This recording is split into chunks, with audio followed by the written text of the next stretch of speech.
জান্নাতে ঢোকার পরে তিনটা গেট থাকবে। কয়টা গেট? তিনটা গেট থাকবে। এই তিনটা গেটেই তাদেরকে স্বাগতম জানানো হবে, তাদেরকে সম্বর্ধনা জানানো হবে। প্রথম গেটের দিকে যখন তাদেরকে নিয়ে যাওয়া হবে, প্রথম গেটের সময় যাওয়ার পর এত সুন্দর পরিপাটি, এত সুন্দর করে সাজানো দেখবে, তারা দেখার পর তো পাগল হয়ে যাবে। তারা বলবে যে এত সুন্দর গেট, এটাই মনে হয় জান্নাত। তারা সেখানেই বসে পড়বে, তারা সেখানেই বসে পড়বে, তারা সেখানেই খাওয়া দাওয়া শুরু করতে চাইবে। তারা বলবে এটাই জান্নাত, এটা জান্নাত নয়, বাড়ি এত সুন্দর জায়গা। তাদেরকে সেক্ষেত্রে কোনো লাল কার্পেটের সম্বর্ধনা জানানো হবে। তারা যখন বসে পড়বে, তো ফেরেশতারা তাদেরকে আহ্বান করে বলবে, ও আল্লাহর বান্দারা, এটা জান্নাত না, এটা হলো জান্নাতের প্রথম গেট। জান্নাত আরো সামনে আছে, চলেন সামনের দিকে অগ্রসর করি। তারা শোনার সাথে সাথে আবার তাকবীর দিয়ে দাঁড়িয়ে যাবে।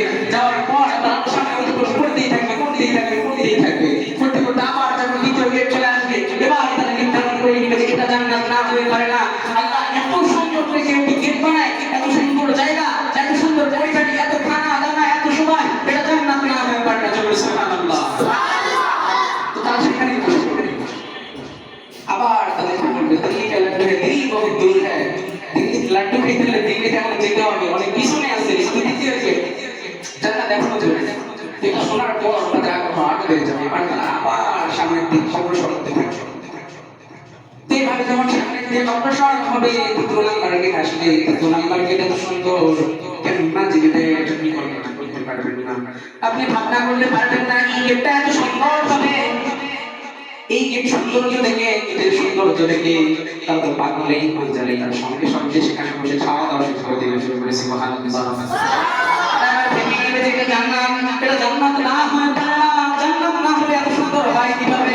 এবার তারা যখন বলতে শুরু, তারা যখন ফেরেশতাদেরকে বলতে শুরু করবে, ঠিক আছে কনফার্ম যাব না, ফেরেশতারা বলবে না না, এটা জান্নাত না, জান্নাত এখন দূরে আছে, জান্নাত এখন দূরে আছে। জান্নাত সামনেই, জান্নাতের তিনটা স্তর থেকে গেট পার হয়ে গিয়েছো। এখন জান্নাত থাকছে 8টা। জান্নাত কয়টা? 8টা। এখন আপনি যেমন আমল করবেন সেই অনুযায়ী জান্নাত হবে। জান্নাতের উঁচু মাকাম হচ্ছে জান্নাতুল ফিরদাউস। এই মানে জান্নাতের সবথেকে ভালো স্তর, সবথেকে বড় স্তর, সেটা হচ্ছে জান্নাতুল ফিরদাউস। আল্লাহ তাআলা রাব্বুল আলামিন আমাদের সবাইকে জান্নাতুল ফিরদাউসে কবুল করে নেয়। সকলে বলি আল্লাহুম্মা আমিন। তো জান্নাতের উঁচু মাকামে আমরা রাসূলুল্লাহ সাল্লাল্লাহু আলাইহি ওয়াসাল্লাম বলেন, যখন আল্লাহ তাআলার কাছে কিছু চাবা, সবথেকে বড়টা চাবা।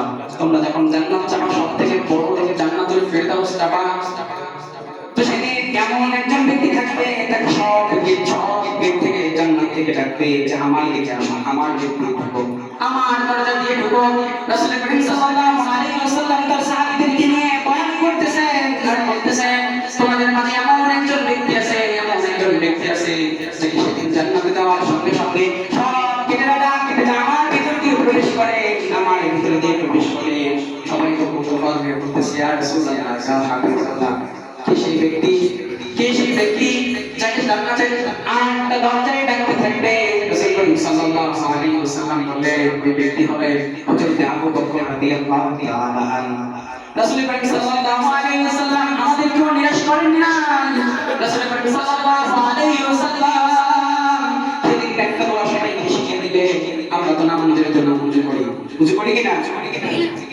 রাসূল করিম সাল্লাল্লাহু আলাইহি ওয়াসাল্লাম আমাদেরকে নিরাশ করেন না, বলতেছে তোমরা উযু করো, উযুর পরে যদি তোমরা কেউ এই দোয়াটা পড়ো, এই দোয়াটা পাঠ করো, তাহলে তোমাদেরকে ওই দিন 8টা দরজা ডাক দিবে।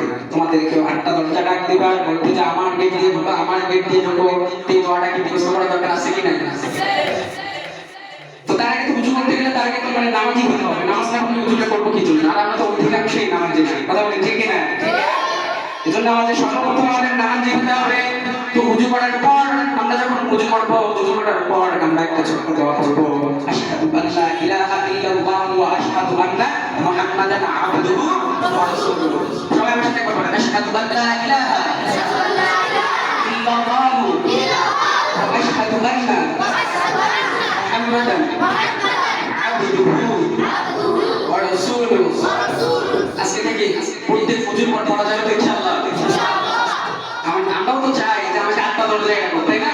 তখন কিন্তু খুব বাচ্চা হবে, জানেন? আপনি যখন নিচু স্তরে থাকবেন, জান্নাতের একটা নিচু স্তরে আছেন, আপনার উপরের স্তরে একটা আছে, সেটা এত সুন্দর সুপ্রাণ বিশাল করে আপনি ভাববেন, দুনিয়াতে 8% আলাদা বেশি করলেই উপরের স্তরটা চলতে পারবে। জোরে সুবহানাল্লাহ। আমি প্রেসটাকে জিজ্ঞেস করব পুরো এত সুন্দর সবখান আসতেছে কি জন্য? বলতেছে যে দুনিয়ায় তোমার থেকে বেশি কিছু করে একটা আমার বেশি করছে একবার সুবহানাল্লাহ বলছে। এই যে হাঁটতে চলতে ফিরতে মুখে যে নানা রকম গান লেগে থাকে তার মধ্যে কি সুবহানাল্লাহ আলহামদুলিল্লাহ পড়া যায় না? দেখেন একবার সুবহানাল্লাহ পড়াটা ভালো। এই জন্য আমরা আজকে থেকে আমরা গানকে না বলে দিব, কথা বলেন ঠিক কিনা? আর আমরা তো নতুন স্বাধীনতার পর আমরা তো উল্লাসে মেতে উঠেছি। আপনারা আপনাদের এলাকায় যে দিনাজপুর জেলা নিয়ে দেখেন, আমি আপনাদের আঙ্গুল দিয়ে দেখাই দিয়েছি। এই স্বাধীনতার উল্লাসের জন্য একই মঞ্চে আবু তাহা মোহাম্মদ আদনানকে নিয়ে আসে এক সপ্তাহে ওয়াজ করা হয়, পরের সপ্তাহে ওই একই মঞ্চে নোবেলের মতো গাজারকে নিয়ে আসা হয়, কথা বলেন ঠিক কিনা? এই স্বাধীনতা চেয়েছিলাম আমরা। ইসলামের খেলাফত আইন প্রতিষ্ঠা করতে গিয়ে নোবেলের মতো গাজাখোর নারী ধর্ষিতাদেরকে আমরা সামনে নিয়ে এসে নাচাচ্ছি, নারীদেরকে আমরা সামনে উলঙ্গ রেখে অবস্থায় নাচাচ্ছি আর দেখতেছি আর বলতেছি যে আমরা বিশাল বড় স্বাধীনতা পেয়ে গেছি। এই স্বাধীনতা না, কথা বলেন ঠিক কিনা? কথা বলতে হবে। এই স্বাধীনতা না, স্বাধীনতা হবে যে আজানের সঙ্গে সঙ্গে প্রতিটা দোকান বন্ধ হয়ে যাবে, আজানের সঙ্গে সঙ্গে প্রতিটা ক্রেতা প্রতিটা দোকানদার মসজিদে চলে আসবে, কথা বলেন ঠিক কিনা? আমরা মনে করি ইসলামিক খেলাফত মানে হচ্ছে যে রাষ্ট্রপতি এসে আপনার বাড়িতে খবর নেবে, কিন্তু রাষ্ট্রপতি আপনার বাড়িতে এসে খবর না, নাম ইসলামিক খেলাফত না। ইসলামিক খেলাফতটা এমন খেলাফত হবে যে রাষ্ট্রপতি যে আস্থার নিচের মূলার খবর নেবে, একজন চেয়ারম্যান আছে, এমপি আছে, এমপি চেয়ারম্যানের খবর নেবে, আর চেয়ারম্যান মেম্বারের খবর নেবে, আর একটা মেম্বার একটা মহল্লা একটা পাড়া রেগুলার খবর নেওয়ার কোনো ব্যাপার না, কথা বলেন ঠিক কিনা? আমরা মনে করি যে খেলাফতের আইন মানে হচ্ছে যে প্রধানমন্ত্রী এসে আমার ঘরে খোঁজ নিয়ে যাবে। প্রধানমন্ত্রীর খোঁজ নেওয়ার নাম খিলাফতের আইন না। ওইদিন একজন রিক্সাওয়ালা বক্তব্য দিতেছে, মানে মামুন হক সাহেব বলছেন যে আমরা বাংলাদেশ ইসলামিক খেলাফত আইন কায়েম করতেছি, তো বলতেছে আমরা রিক্সাওয়ালাগুলা এই যে রাস্তায় পড়ে আছে, রাস্তা সাইড করে আছে, এরা এগুলা তাদের চোখে পড়ে না, আর ইসলামিক খেলাফত আইন এগুলা প্রতিষ্ঠা করবে, এগুলা কি ওনার চোখে পড়ার কথা? উনি যে লেভেলে আছে উনি তো ওনার চোখে খবর নেবেন। আর আপনাকে মেম্বার থেকে আমার মিশে ও তো চেহারা দেখার জন্য বানাইছে কিনা, কথা বলেন ঠিক কিনা? চেহারা দেখবে মেম্বার কিন্তু তেমন কোনো দায়িত্ব নেই, ওর খবর হচ্ছে যে ওর আশেপাশে যে এলাকা আছে এলাকার খবর নিয়ে ও চেয়ারম্যানকে জানাচ্ছে যে পরিস্থিতি করছে, চেয়ারম্যান এইভাবে থেকে মেম্বার জানান আর বুঝে গেছে যে ওমরে ফারুক রাদিয়াল্লাহু তাআলা আনহুর সময় ছিল তিনি আটার বস্তা মাথায় নিয়ে, কথা সত্য, এটা হাদিস আমিও পড়ছি, এবং কি আমরা যে ক্লাসে পড়ে ক্লাস 3 বইয়ে গল্প আছে, গল্পটা এই সত্য ঘটনা আছে। তো উনি আটার বস্তা মাথায় করে নিয়ে গিয়ে দিয়েছেন, আটার বস্তা নিয়ে যে মানুষের কিনে দিয়েছেন, মানুষের চাকরি ফাঁকা দিয়ে শুনেছেন যে তার দেশে কেমন কষ্ট। তো তেনার সময় কি এত সম্ভব ছিল ভাই? এত সম্ভব ছিল? এখন তো একটা সরকারকে একটা দেশ শাসন করতেই তারা হিমশিম খেয়ে যায়, কথা বলে ঠিক কিনা? তো তাদের সময় আর আমার সময় আপনি এক করতে চেয়েছেন, আপনার সময় তো আপনি এখানে বসে খবর দিতে পারতেছেন, আর তাদের সময় যে আপনাদের খবর একটা থেকে 3 বছর আগে লেগেছে। ও ব্রেনে যা আগে দিয়ে দিলে হবে, টিভি দিয়ে ভাবতে হবে। তো আমরা এই স্বাধীনতার উল্লাসে আর কোনো নাচ গান দেখতে চাই নাচ গানকে না বলে আর নাচ গান তো না কিভাবে করবো, ওয়াজগুলো একবার অতিরিক্ত হয়ে গেছে। রেগুলার 3টা-4টা ওয়াজ মাহফিলে, এই যে এখানে মাহফিল পড়ছি, মাহফিলে 100 লোক বসে, একটা মেহমানকে দাওয়াত দিয়ে নিয়ে এসেছি, এটাকে অপমানজনক বিষয় না। আমাদের মাহফিল ছিল, মেহমানকে দাওয়াত দিয়ে নিয়ে এসেছি 10,000-15,000 টাকা যাই হোক দিতে হয়, তো দিলাম, দিয়ে নিয়ে আসছি 100 জন মানুষের সামনে, এখানে 3টা মাহফিল কেমন হবে? সবাই সবগুলাই কন্টিনিউ করবো, কিন্তু সবগুলাই লিমিটের ভিতরে রাখতে হবে, তাই বলে গান বাজনা লিমিটের ভিতরে রাখতে বলি না। তো আল্লাহ তাআলা রব্বুল আলামিন যেমন জান্নাতের দ্বিতীয় গেট পর্যন্ত নিয়ে যাবে, দ্বিতীয় গেট পর্যন্ত নিয়ে যাওয়ার পর সবাই যখন থেকে পাগল হয়ে যাবে, জান্নাতীদেরকে আবার হাকিয়ে জান্নাতের দিকে নিয়ে যাওয়া হবে। জান্নাত এত সুন্দর যেটা মানুষ কখনো কল্পনা করে না।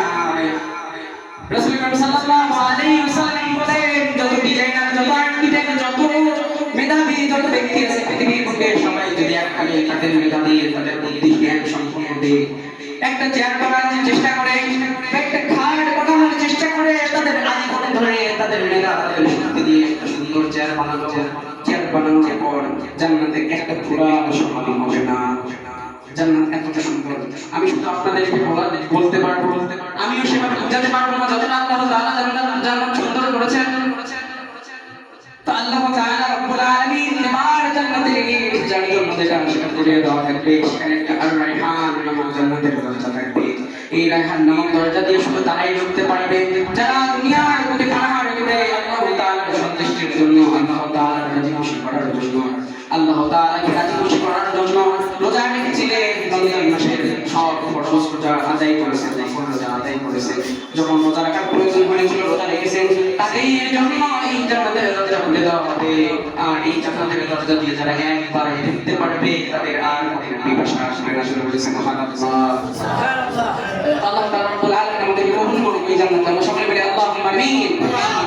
এবার যার যে স্তর সেই গেট দিয়ে জান্নাতের ভিতরে ঢুকে গেল, জান্নাতের ভিতরে ঢোকার পর জান্নাতের এয়ার কন্ডিশনার সুন্দর একটা হাওয়া, সুন্দর একটা হাওয়া যখন গায়ে লেগে যাবে, হাওয়াটা লাগার সঙ্গে সঙ্গে দুনিয়াতে যেমন মুমিনেরা বিসমিল্লাহ সঙ্গে সঙ্গে বলে আলহামদুলিল্লাহ, বলেন আলহামদুলিল্লাহ। সেদিন আল্লাহ তাআলার জান্নাতে ঢোকার পর এত সুন্দর এয়ার কন্ডিশনার হাওয়া পাওয়ার পর এমনিতেই তাদের মধ্যে কেমন করে যায় না আলহামদুলিল্লাহ আমার হয়ে যাবে। এবার তাদেরকে জান্নাতে ঢোকার পর তাদেরকে বসতে দেওয়া হবে, সোফা সেটে বসতে দেওয়া হবে। এই সোফা সেটের মধ্যে এই সোফা সেটে এত সুন্দর সোফা সেট হবে আপনি কল্পনা করতে পারবেন না। কাউকে পিঠ দেখিয়ে বসতে দেওয়া হবে না, যে কেউ কাউকে পিছন করে বসবে না, সবাই দিকে মুখামুখি বসবে। মুখামুখি বসার পর একে একে জান্নাতের সব সৌন্দর্য দেখতে থাকবে, জান্নাতের সৌন্দর্য যতই দেখতে থাকবে দেখে অফুরন্ত সৌন্দর্য শেষ করতে পারবে না। দুনিয়াতে এত বড় বড় বিল্ডিং থেকে আমরা ভাবি মনে হয় জান্নাতে বিল্ডিং নাই, জান্নাতে স্বর্ণের দ্বারা বিল্ডিং বানানো থাকবে, যেটা দেখে মানুষের চোখ জুড়িয়ে যাবে। আমি সব কারখানাগুলো বলে দিতেছি কারণ এটা বলার মতো আর সময় মনে হয় সেরকম আসে না সামনে। তো জান্নাতে যেমন ঘুরে ঘুরে সবকিছু দেখা শেষ হয়, আল্লাহ তাআলা রব্বুল আলামিন তাদের খাওয়া দাওয়ার ব্যবস্থা করবেন। ফেরেশতারা বলবেন শুধু ঘোরাঘুরি করলেই হবে, এবার বসেন আপনারা জান্নাতের সুন্দর সুন্দর খানা দানা উপভোগ করে। তাই একের পর এক সব কিছু খেতেই থাকবে। জান্নাতে কখনো সাপ আসবে না, পায়খানা আসবে না, কখনো চাপগুলো আসবে না, দুনিয়ার মধ্যে এই জিনিসগুলো নিয়ে যান, এই জিনিসগুলো আসবে না। জান্নাতে তারা একের পর এক সব খাবার খাইতেই থাকবে। এবার যখন জান্নাতের মাঝেও তারা কলা দেখতে পাবে, আল্লাহ তাআলাকে প্রশ্ন করবে, আল্লাহ জান্নাতে কলা দিয়েছেন কেন? কলা তো দুনিয়াও খাইছি। তো আল্লাহ তাআলা তার প্রশ্নের জবাব বলে দিবে, ও বান্দা এই কলা সেই কলা না, দুনিয়াতে যে কলা খাইছো ওই কলার সাথে তুমি কি খাইছো জানি না। এখানকার তুমি কলার সোফা খেয়ে দেখো, কলার খেতে বেশি মজা আছে। বলে সুবহানাল্লাহ। আবার কমলা দেখো একই কথা বলবে, আল্লাহ বলবে যে দেখো কমলা খাওয়া লাগবে না, কমলার ছোলা খেয়ে দেখো, কমলার থেকে বেশি মজা। আমার আল্লাহ তাআলা একের পর এক সব তাদেরকে খাওয়াতে থাকবে সব কিছু করতে থাকবে। এবার যখন এরকম থাকতে এবার তাদের জিন্সের পালা আসবে, 5 ধরনের পালা আসবে, 4 ধরনের নহর রাখা হবে, 4 ধরনের পানি রাখা হবে। জান্নাতীদের জন্য 4 ধরনের পানি রাখা হবে। এক নম্বরে হচ্ছে যে পানি, যেই পানি আমরা সাধারণত খাই, সুন্দর পানি, সেখানে থাকবে দুধের নহর থাকবে, মদের নহর থাকবে। এই যে দুনিয়াতে যারা এই হারাম কাজ থেকে বিরত থাকতে পারবে, মদ থেকে বিরত থাকতে পারবে, তারা এসে ওইখানে মদের নহর পেয়ে যাবে, মদের নদী পেয়ে যাবে, যে নদী থেকে তাদের ইচ্ছা মতো পান ছাড়তে পারবে। আর এই মদ দুনিয়ার মদের মতো হবে না, এই মদ হবে সুন্দর, সুগ্রামযুক্ত, এতটাই মজাদার যে মজা আপনি আপনার এই জিহ্বাকে কোনো স্বাদ দিতে পারেন না। এজন্য দুনিয়াতে আমাদের এগুলা থেকে বিরত দরকার আছে কি না? কথা বলেন দেখেন, আছে কি না? যারা খান তারা বলবেন নাই, আর যাদের আছে তারা বলেন আছে। দুনিয়া থেকে এগুলা থেকে বিরত থাকার দরকার আছে কি না? অবশ্যই আছে। জান্নাতে আল্লাহ তাআলা রব্বুল আলামিন তার বান্দাকে একের পর এক সব কিছু দিতে থাকবে, আর বান্দারা একটার পর একটা থাকবে। জান্নাতেও হুর থাকবে, জান্নাতে যে হুর থাকবে, দুনিয়াতে সবাই তো নারী সত্য, যারা দুনিয়াতে যে নারী থেকে চোখ হেফাজত করতে পারবে, যারা নারী থেকে চোখ বিরত রাখতে পারবে, তাদের জন্য আল্লাহ তাআলা সেখানে একজন ব্যক্তির জন্য 70টা হুরের ব্যবস্থা করবে। জোরে সুবহানাল্লাহ। আর আমরা আমাদের অবস্থা এমন হয়ে গেছে, নারী থেকে বিরত থাকার তো দূরের থাক, খরচা করে নারীকে নিয়ে আসে নাচে দিয়ে কথা বলে, ঠিক না? তো আল্লাহ তাআলা রব্বুল আলামিন এই দুনিয়াতে যে আপনারা কনসার্ট করতেছেন, সেখানেও কনসার্ট হবে। দুনিয়াতে কনসার্ট আপনি দেখেন নাকি? আপনি একবার ভেবে দেখেন, কেন আপনার ব্রেন মস্তিষ্ক আল্লাহ তাআলা দিয়েছে, আপনি ভেবে দেখেন এই দুনিয়ার কনসার্টের মতো হবে না। দুনিয়াতে একটু সৌন্দর্য দেখেই আপনি মাতাল হয়ে যান, পাগল হয়ে যান। দুনিয়াতে দেখতেছেন একজন নারী নাচতেছে, নেক্সট অবস্থায় লম্বা অবস্থায় চারদিক থেকে কত সর্বোচ্চ 8, 9, 10, 12, 20 ফুটের লাইট জ্বলিত হয়, তাই না? যে লাইটিং সিস্টেম করে ধরো 10 ফুটের বা 20 ফুটের লাইটিং সিস্টেম হইছে, কিন্তু আমার আল্লাহ তাআলা রব্বুল আলামিন বলেন দুনিয়ার লাইটের দেখছটা কি? একবার জান্নাতে এসে দেখ, জান্নাতে যে কনসার্টটা হবে আল্লাহ তাআলা রব্বুল আলামিন সেখানে নাচের ব্যবস্থা করবে। তো যে নাচবে, নাচার সময় তার পায়ে যে ঘুমর থাকবে বা তার পায়ের যে একটা ঝংকার থাকবে, তার পায়ের ঝংকারে প্রতিটা কদমে 8 লক্ষ লাইট একবার চেঞ্জ হবে। আর যে লাইট একবার জ্বলতে হবে, দ্বিতীয়বার আর এই লাইট জ্বলবে না। সুবহানাল্লাহ। দুনিয়ায় দেখছেন তার একটা পায়ের ঝংকারে যে লাইটটা জ্বলতে হবে, দুনিয়া ওইখানে আল্লাহ তাআলা রব্বুল আলামিন এই কনসার্টের ব্যবস্থা করবেন। আল্লাহ তাআলা রব্বুল আলামিন সব করে দেবেন। আল্লাহ তাআলা রব্বুল আলামিন আপনাকে মার্কেট করে দিবেন। প্রতি শুক্রবার আল্লাহ তাআলা আপনার জন্য এগুলো ব্যবস্থা করবেন। তো এত কিছু করার পর আল্লাহ তাআলা একটা কনসার্ট করবেন। সেই কনসার্টে হযরত দাউদ আলাইহিস সালাম তেনার সময় যদিও কোরআন নাযিল হয় নাই, আল্লাহ তাআলা রব্বুল আলামিন সেদিন ওনাকে কোরআনের জ্ঞান দিয়ে দিবেন।